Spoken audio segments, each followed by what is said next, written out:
Hello, welcome back to my channel. I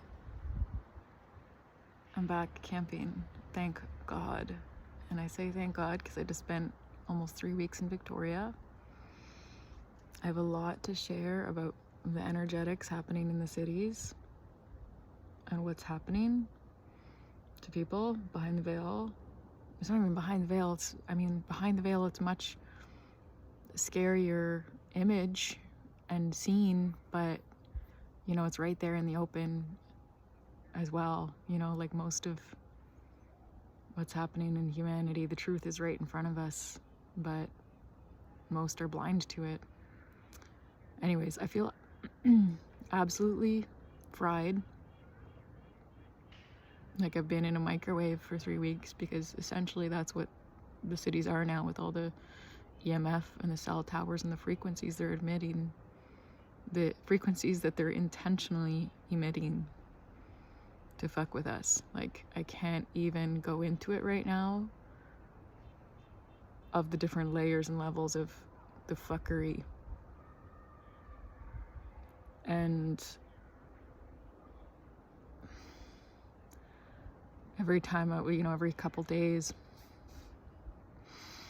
I would drive to go into nature, and but the closest, like, deep in the nature was like an hour drive to actually get into nature, out of the to even get out far enough to not be able to hear all the highway sounds and feel all the, before my body would actually like come down and like relax.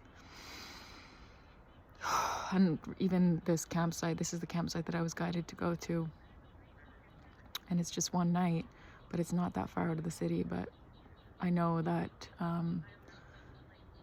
I never fully understand why I'm guided to where I'm guided. I don't know why I was, I have no idea why I was guided to the city. I mean, I do somewhat.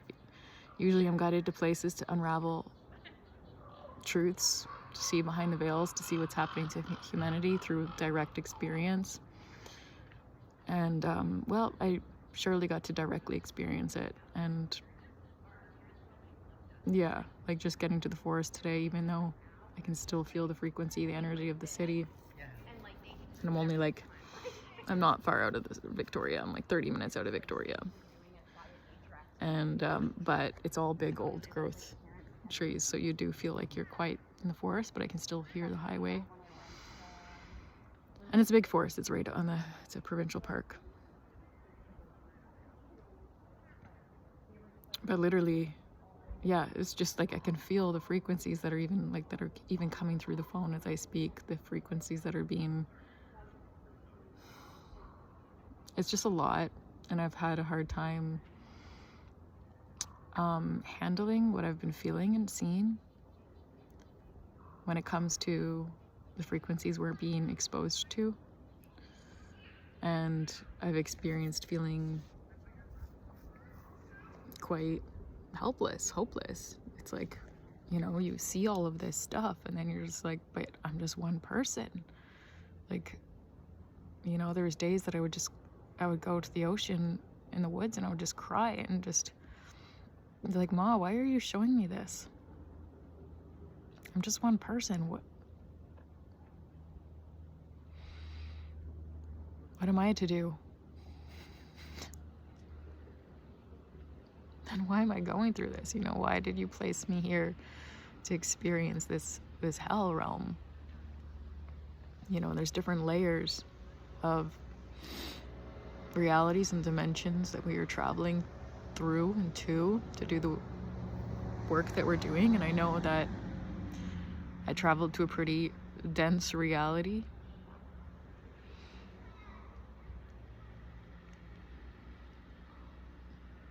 So yeah, it was really intense to see, and I'm still unraveling it and writing a lot, and I'll have more to share about the specifics. But yeah, the people in the city are being fried.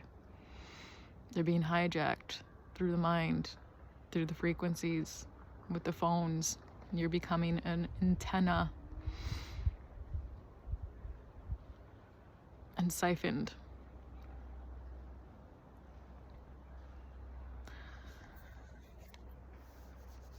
I can just still feel like so much in the crown. Like I literally just feel like my mind is not even fully my own right now. I know how that can sound, but it's like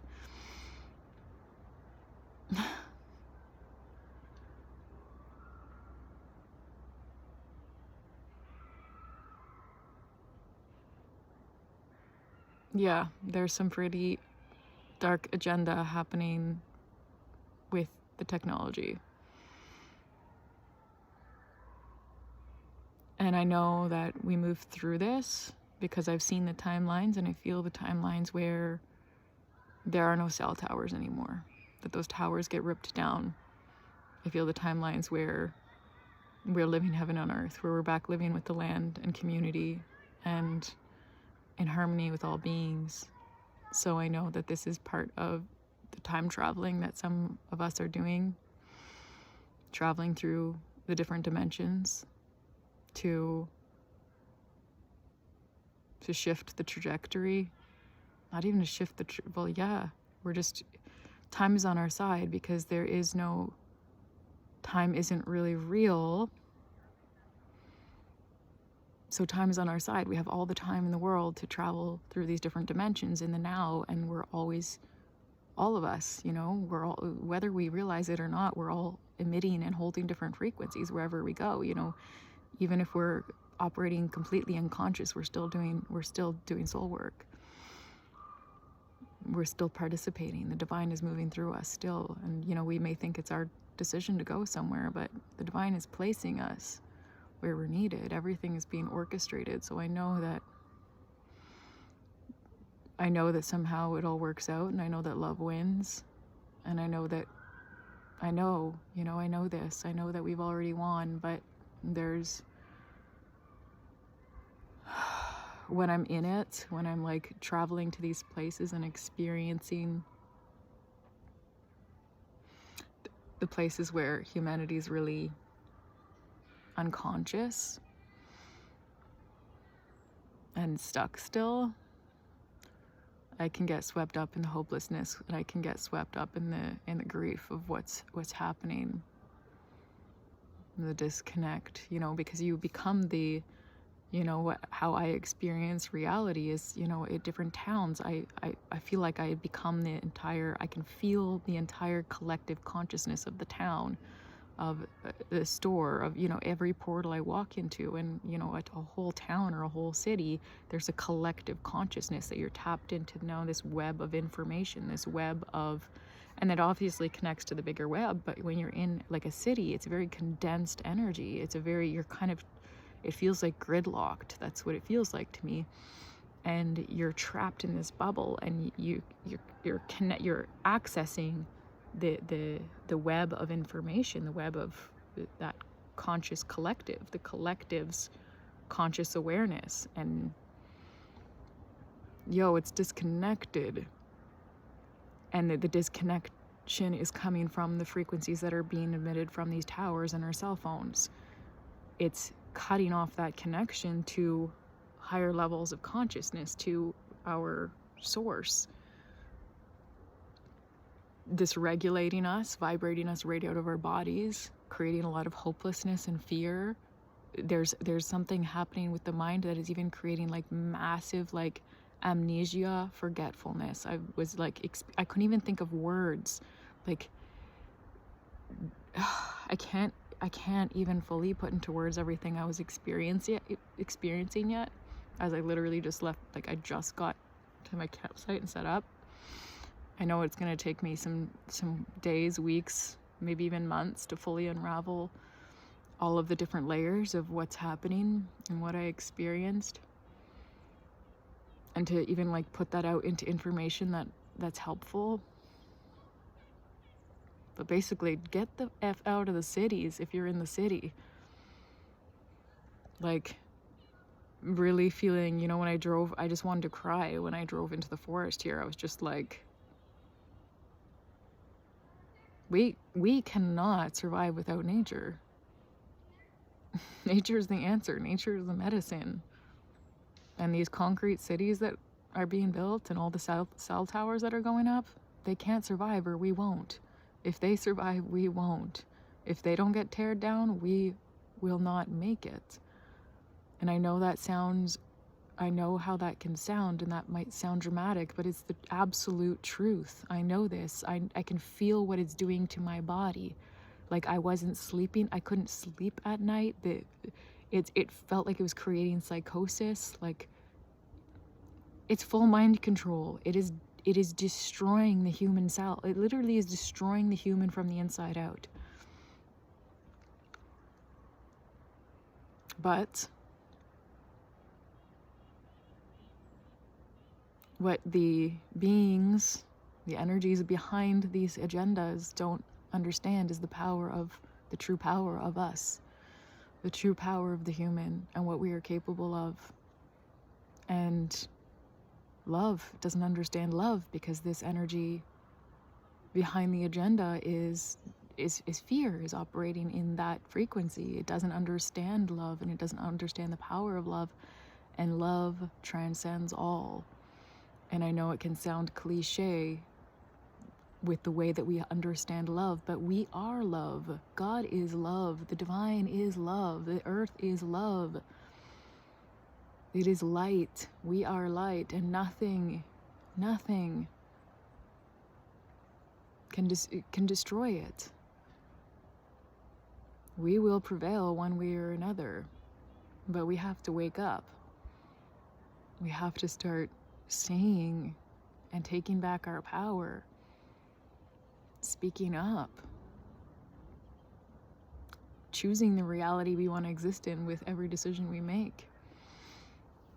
Because what are we feeding? Are we feeding a system that is destructive, that is destroying this planet, our home? What are we eating? What are we listening to? Literally everything we do matters. What are we contributing to? What world are we creating with every decision we're making every single day of our lives?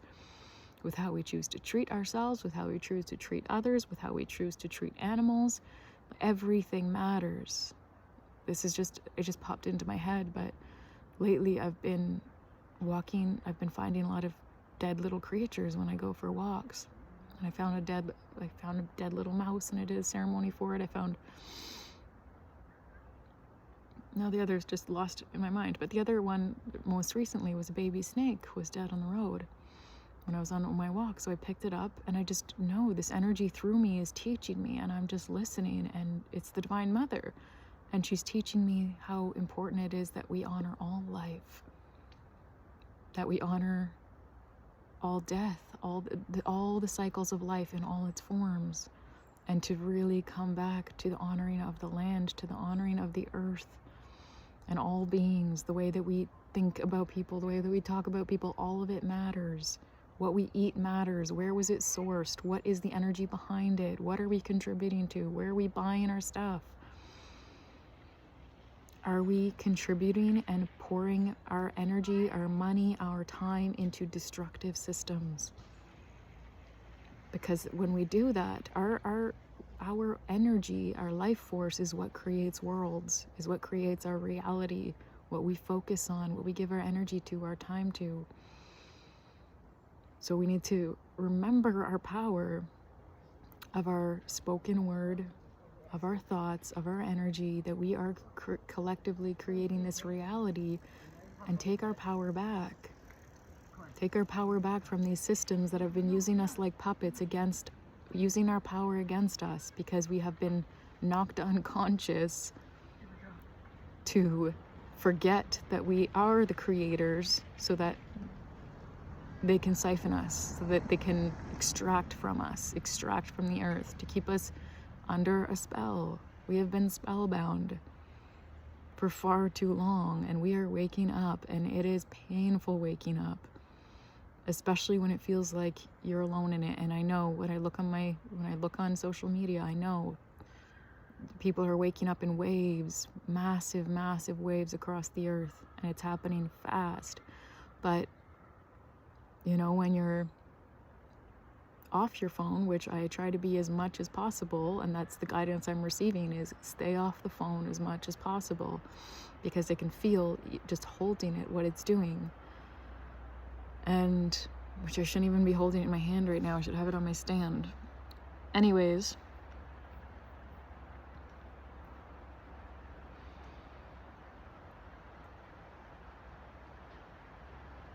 it's just crazy. So that's something I'm unraveling. I will have more to speak on that, I'm sure, when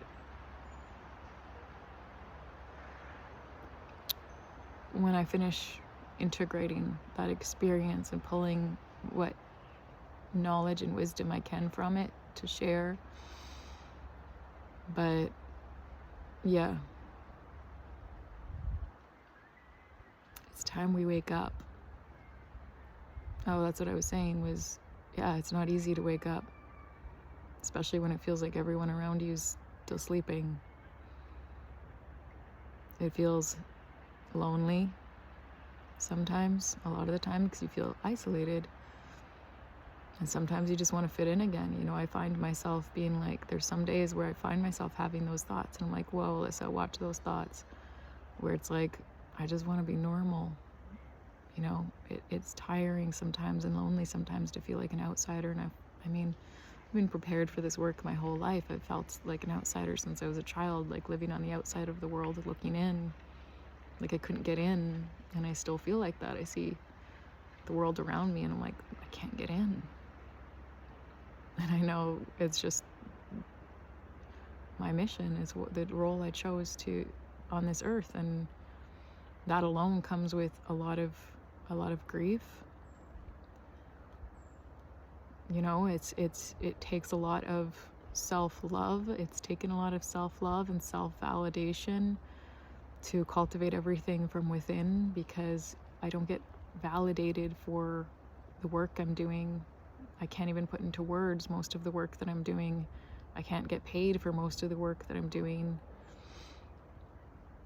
I mean, that right there just felt like a belief, but I'm sure there is a way that I get paid just to exist, but I can't put onto paper what I do, what my work is, and most of us can't. But as we become more aware, we become aware of what we're doing, where we're traveling in, and I'm talking about interdimensionally, where we're traveling in planes of consciousness, what we're doing on a soul level. And most of the time, you know, I feel like I know a lot of the times what I'm doing, but I feel like even when I say that, I feel like I'm even just scratching the surface on really what's happening, like on how big it actually is. But I have a pretty good idea most of the time of like, because I can feel the energies and perceive and see certain things. I can feel that the soul work that I'm doing some of the times. And sometimes I don't know while I'm in the moment, and I see it months later, and I'm like, oh, okay, that's what I was doing. But yeah,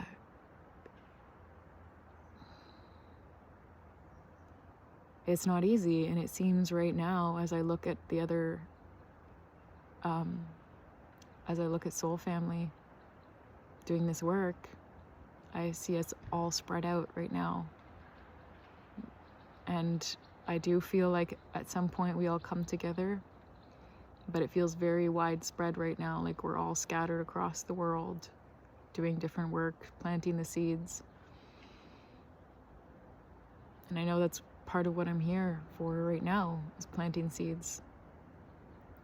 And I don't know past that. I know I'm here planting seeds, and I know it wasn't to just come find a home like I originally thought. I don't even know if I'll find a home here, or if I'm meant to find a home here. I just know I'm starting to see a bigger picture of why I'm here. As I get led to certain places and meet different people, I'm like seeing the bigger picture, and I'm like, whoa, okay, Alyssa, just let go. Like, you literally cannot even plan. You can't plan. You don't understand the full spectrum and how big this is. Every step that we take, every person that we come across, how big it is, the work that humanity is doing right now. And it's all being orchestrated through us with little of our awareness. So we just have to trust where we're guided, and that is terrifying some days. You know, I'm camping tonight here, and you know, 2 days ago I didn't know where I was going, and I was praying and I was listening to the inner guidance, and I heard the name in my head of what campsite to go to. So I was like, okay. And then, you know, I never just accept things right away. I usually feel it over and over and over again and run it through my sacral chakra. That's, you know, how I feel if things are a yes or a no for me. That's how my energy system works. And I feel it out over and over and over again to make sure that it's the right, you know, to make sure that it doesn't change and that it's actually aligned. And yeah, I just kept feeling it over and over again, and you know, it was a yes, a yes, a yes. I was like, okay, so I'm here, and I was guided one night only. So I'm like, okay, one night only, I'm here. Cool. Here we go again. And just trusting the flow again, and surrendering. And again, getting a lot of images of backing that up, of what Spirit has been showing me in my meditations. And I just have to trust. And I think we all just have to trust wherever our lives are guiding us, and just get really good at listening. That is our saving grace, is learning how to listen to our intuition and surrender. And the surrendering never stops. You know, I always thought that there would come a time where the surrendering stops, where you get there, you finally arrive. We don't ever finally arrive. That doesn't exist. Where it's a journey. We're never going to arrive in our entire lifetime. Arriving happens when we die. And then it still doesn't, you know, we still continue on. The soul continues on. So I'm like, this morning in my meditation, I was like, being asked to surrender again. I'm like, man, I've been surrendering for my whole life, especially the past 5 years after like leaving my job, my career, my well-paid job, my nice car, nice home, and literally just leaving with a little bit of money to go to Italy and giving up everything. You know, I thought that was surrendering, and I thought that would, you know, okay, cool, I'll surrender. I'm going to be rewarded with my dream life now. It's like, no. And what my dream life then was not any close to what my dream life is now. I know now that we are not truly free until we are all free, because we are all one. There is no separation between me and you. It is all the same. They're just fractals. So every being that comes into my reality, I know is just me. Another aspect of me that I get to work with to help unravel more of us, to see more of us, to bring more of us to the light.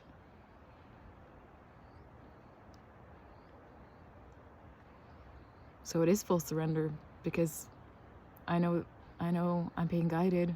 I know my soul knows what it's doing. I know the Divine Mother, the Divine Father is working through me. And I just gotta trust. Shut out the outside noise, the opinions, all of it. To put aside my own personal stories, my personal wounding around, well, what will my family think? Will they reject me even more? Whatever, you know? The family has been my hardest part of continuing on this path and trusting the call, even when it alienates me even more from my family.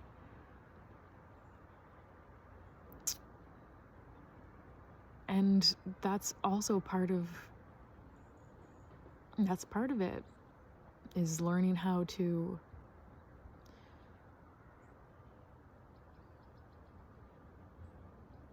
be your own lover. Accept yourself, even when it feels like no one does. Love yourself.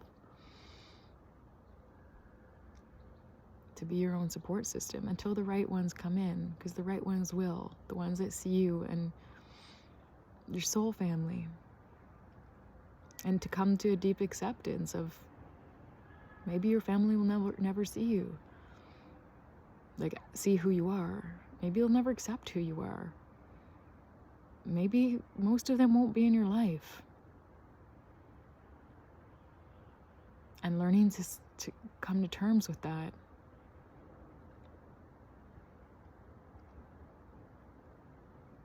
Because the mission is higher, and you understand what's at play, and I do understand what's at play now. I know what is at risk. I know the mission I'm on. I don't know all the details of it. I don't fully understand it, but I know I'm here for something greater than worrying about whether my family will accept me or not. The world is my family. The earth is my home. Humanity is my family. So I can't sacrifice the good of all to pretend that I'm something I'm not for the love and acceptance of my family. And I did do that. I did that for a long time. Because it was that inner child that still just wanted to be loved and accepted. But always had to conform and fit into a box to do so. So it was never true acceptance, and it was never true love. And it always hurt. Anyways, that type of love hurts because you're hurting yourself to try to be loved. And then it hurts because you're not only hurting yourself, but you can feel that they only love who they want you to be. Which just destroys a child. Children are so pure and so perfect in their own unique way. We all are. But it gets battered out of us.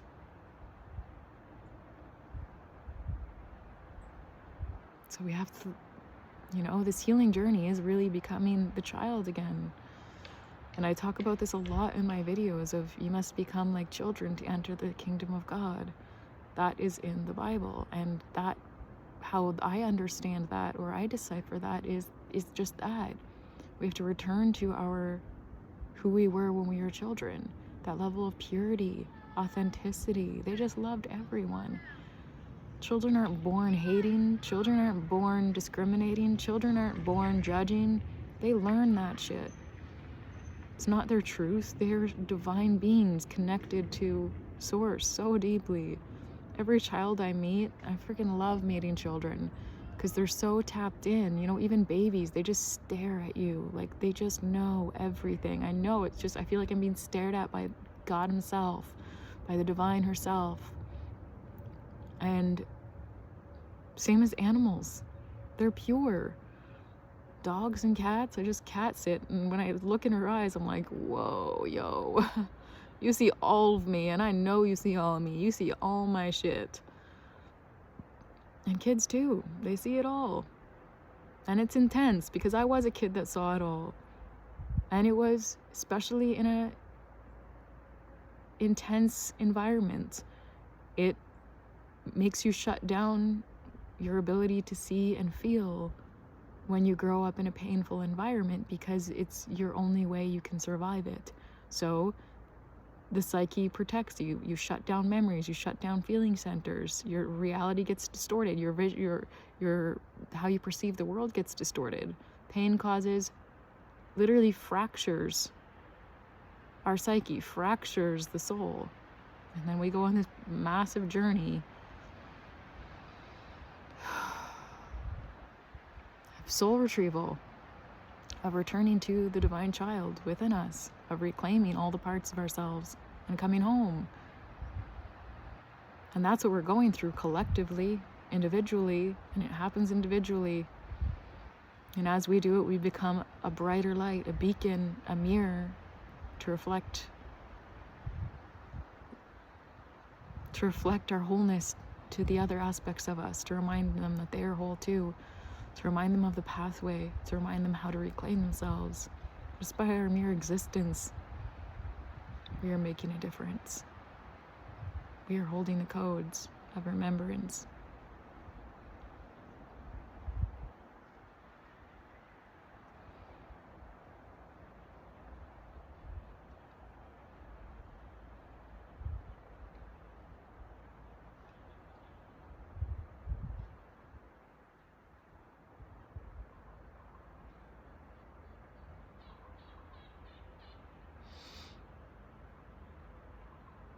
Anyways,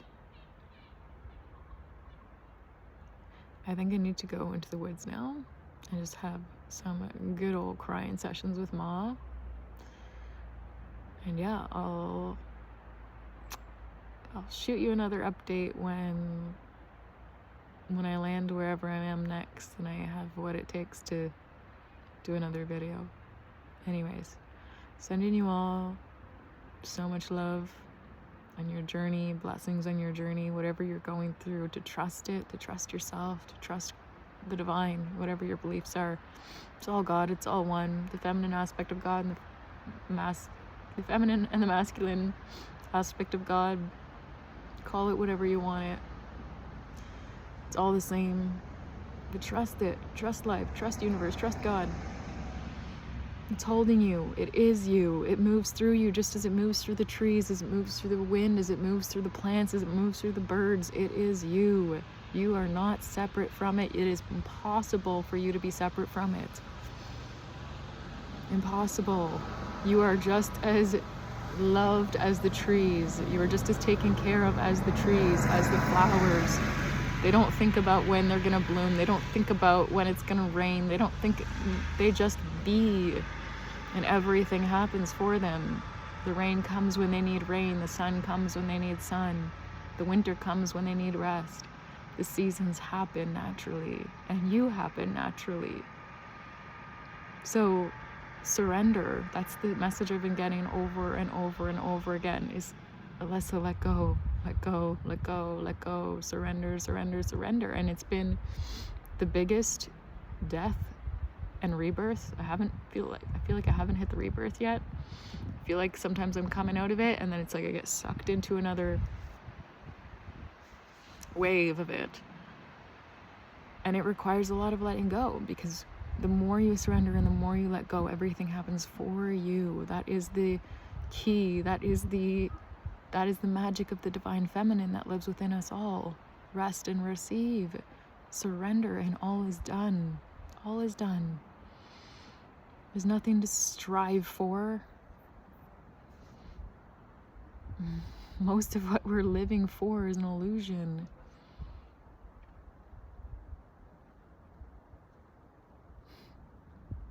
We're stuck in a rat race that's the construct of the mind, projection of the mind.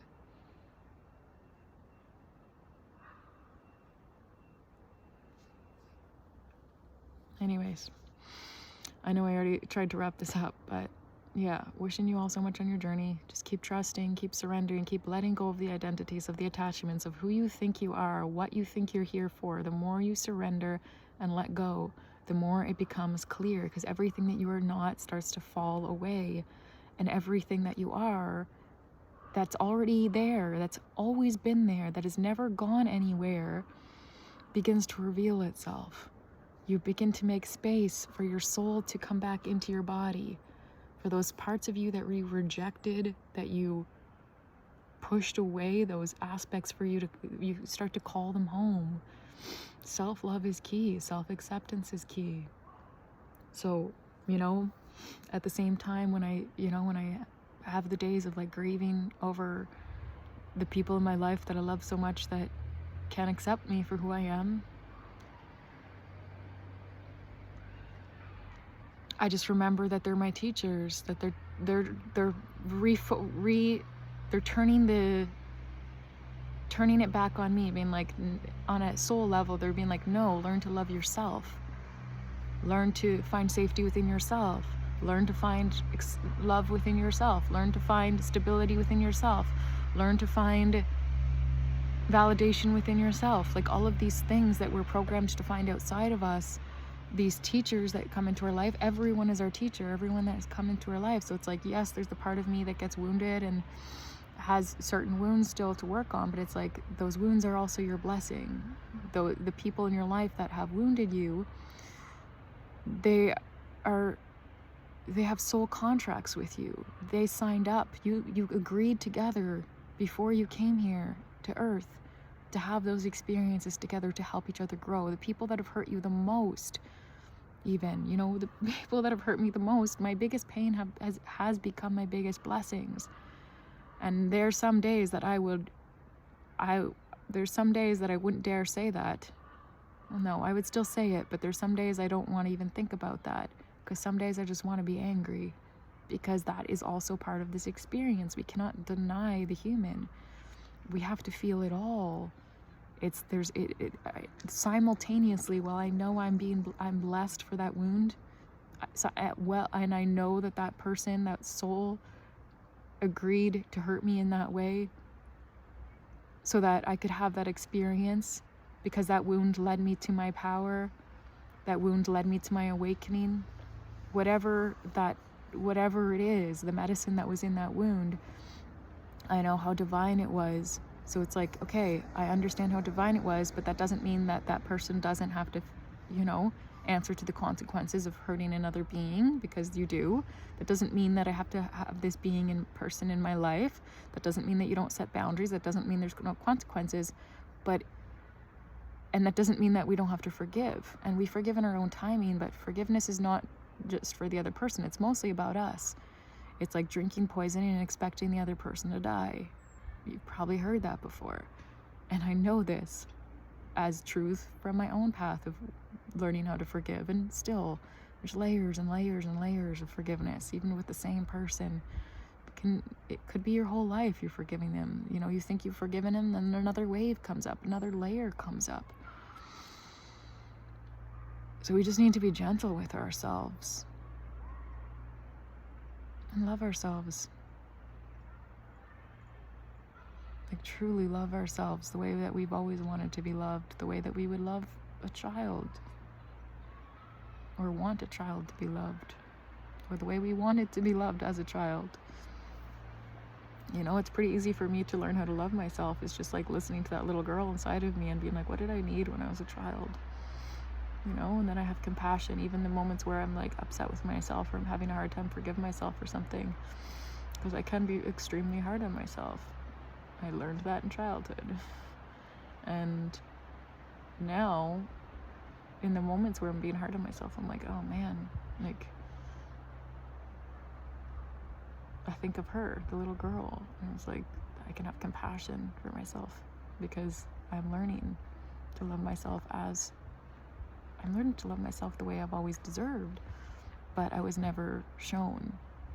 I'm teaching myself love. And through the Divine Mother, through God, Goddess, they're teaching me love. Nature, Divine Ma. Ma teaches me love. She's teaching me everything. Most of what I talk about, most of what I know comes from her. It's her frequency. It's Sophia. It's Ma that moves through my body, that speaks through me, that shows me, that hears me.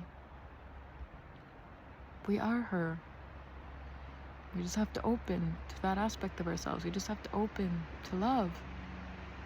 And then it just fills you and envelops you.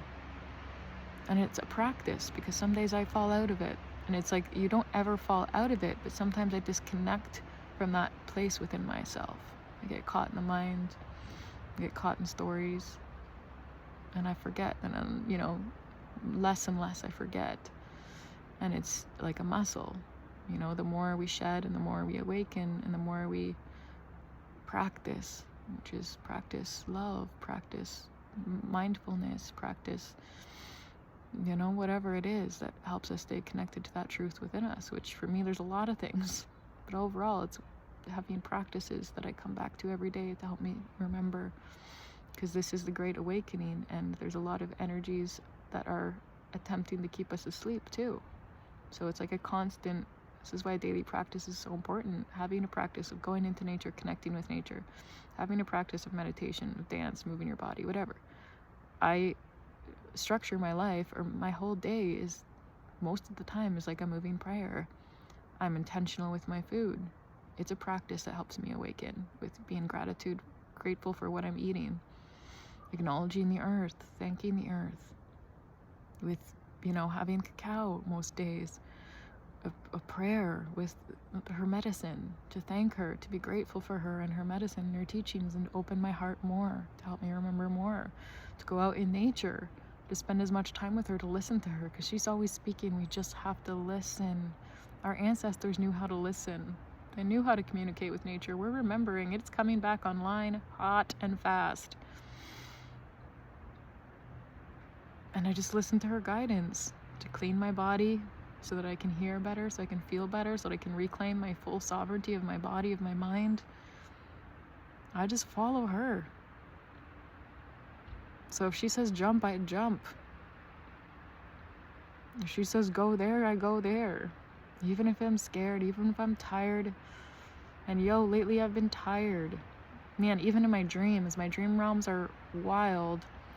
And even in my dream realms, I'm tired. Last night, I kept in my dream as I was talking to people and stuff. I couldn't even stay awake in my dream. Like, I woke up and I was like, okay, like my dreams are even showing me, Alyssa, you need rest, because it's been hard on my system being in the city, and yeah, rest was very little. Anyways, I'm ready to be off my screen now and go dive into nature and go lie on the ground underneath a tree somewhere.